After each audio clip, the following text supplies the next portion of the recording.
notte per scrivere il nuovo album, comando io, che è un titolo molto, Dillo che sta molto succedendo. significativo.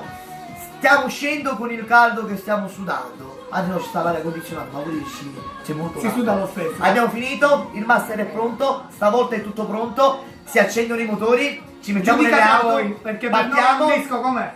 Per noi è un disco. Giudicateci Sì. voi. Già dai primi 3 singoli già avete dato la giusta risposta. Sono 15 brani. Sono Mi raccomando. 16. 16. Abbiamo fatto un'eccezione, Ah, stavo. 16. Abbiamo fatto una pazzia. inserisci anche quello. Sono 16 canzoni. Tante sorprese, Storie amore. d'amore, storie da brivido. E che dire, vi ringrazio a tutti, siete nel mio cuore, nel cuore di Piero Sala, nel cuore di tutti. Noi ci sentiamo il disco. Grazie a chi ha lavorato per me, grazie all'Indo Negri, grazie al Vincenzo Il Puma che poi è il mio chitarrista. Emanuele Rinella. A Emanuele Rinella alla batteria, grazie a chi ha collaborato insieme a me per i duetti, un bacio grande, padre grazie che ha mixato. alla mia mente, per la mia penna, per le mie canzoni, grazie a voi perché mi avete consigliato e man mano io pubblicavo dei piccoli video su Facebook, io vedevo il vostro riscontro e le vostre risposte e le vostre emozioni. Grazie, stiamo arrivando, Daniele De Martino, comando io, per voi. Poi una canzone molto...